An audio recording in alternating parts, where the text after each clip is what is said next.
Ay grabe, sobrang sarap naman ng adobong atay na yan. Actually mga Mami Mars ko, kanina pa ako nag-iisip kung ano ba talagang uulamin namin for today's video. At buti na lang meron pa kaming atay na manok sa ref, kaya eto na nga. Ready ko lang yung ating mga ingredients mga Mami Mars ko. Maghihiwa lang ako nitong bawang. 4 na piraso lang yung ginamit ko, pero kung gagamit kayo ng mas marami, mas masarap. Ayan, balatan at hiwain lang natin ng maliliit mga Mami Mars ko. Ingat lang kayo sa kutsilyo ha. Sumunod naman na hihiwain natin sibuyas. Gumamit lang ako mga Mami Mars ko ng medium size. Hindi rin talaga mawawala ang sibuyas mga Mami Mars ko sa adobo, 'di ba? Partner talaga yung sibuyas, bawang, ganyan. Next naman mga Mami Mars kong hihiwain natin luya. Yes, I know mga Mami Mars ko na hindi lahat naglalagay ng luya sa adobo, pero ako ngayon naglalagay na rin. Masarap siya. At syempre pa mga Mami Mars ko, ang paborito ng ating mga bagets, patatas. Ang sarap-sarap nga naman talaga mga Mami Mars ko ng patatas sa adobo. Pero halos lahat naman yata tayo kumakain ng patatas mga Mami Mars ko, 'di ba? Kahit saan naman talaga lutuin yung patatas, masarap. At ito na nga yung ating atay ng manok mga Mami Mars ko, malinis na yan. Tapos yung pinakapuso niyan mga Mami Mars ko, ayan, ginupit ko siya ng paganyan. At mga Mami Mars ko ha, puso at atay ng manok lang to, hindi kasi ako talaga mahilig sa balunan. Sino ang katulad ko dyan?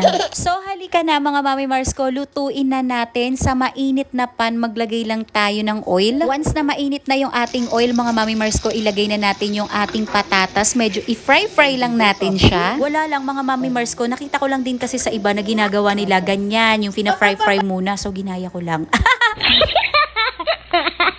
So after nga natin maprito ng kaunti yung ating patatas mga Mami Mars ko, iahon na natin yun, and then isunod naman natin ngayon yung ating luya. Lalabasin lang natin mga Mami Mars ko yung aroma nitong luya para din talaga lumabas din yung lasa, 'di ba? And then isunod naman natin yung ating sibuyas. Ayan mga Mami Mars ko, halu-haluin lang natin ng bahagya para pantay ang pagkakaluto. Makaraan ng mga ilang segundo mga Mami Mars ko, ilagay na natin yung ating bawang. At this point ha, sobrang bango talaga nitong ginigisa natin. At ito na nga mga Mami Mars ko, ilagay na natin yung atay ng manok natin. Ayan, at igisa-gisa lang natin yung liver ng manok dyan. Halu-haluin natin mga Mami Mars ko, and then takpan muna natin. No need to add water na mga Mami Mars ko kasi kusang magtutubig talaga yan, katulad nyan. Hayaan lang natin mga Mami Mars ko na kumulo-kulo muna, and then later on ilalagay na natin yung ating oyster sauce. At para sa magtatanong, ito ang ginamit kong oyster sauce. Isang pakete niyan mga Mami Mars ko, inubos ko na. Iba rin talaga yung atake pag meron talagang oyster sauce, di ba? Next ko namang nilagay mga Mami Mars ko itong ating laurel. Naglagay ako ng 2 peraso, and then hinalo-halo ko lang. Ilagay na rin natin mga Mami Mars ko yung ating suka, and then takpan na natin. Ganun daw yon mga Mami Mars ko, pag naglagay daw tayo ng suka, wag daw nating hahaluin, hayaan daw nating kumulo para daw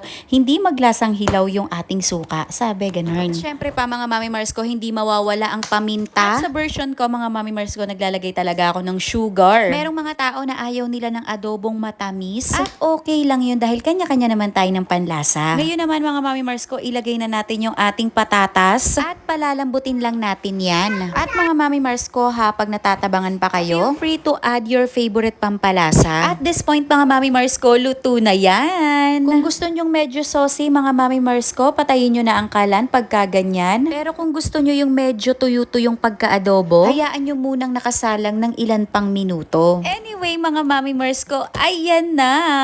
Ay grabe ha, itsura pa lang sobrang sarap na, nakakapanglaway. Isa talaga to mga Mami Mars ko sa mga favorite kong ulam. At pag ito ang ulam namin mga Mami Mars ko, naku, napaparami talaga ako ng kanin. Ikaw ba Mami Mars ko, kumakain ka ba ng atay ng manok? Ang sarap kaya Mami Mars ko, diba? Anyway mga Mami Mars ko, kakain muna kami ha. Magluto ka na rin ng adobong atay. At wag mong kalimutang lagyan ng patatas o sya.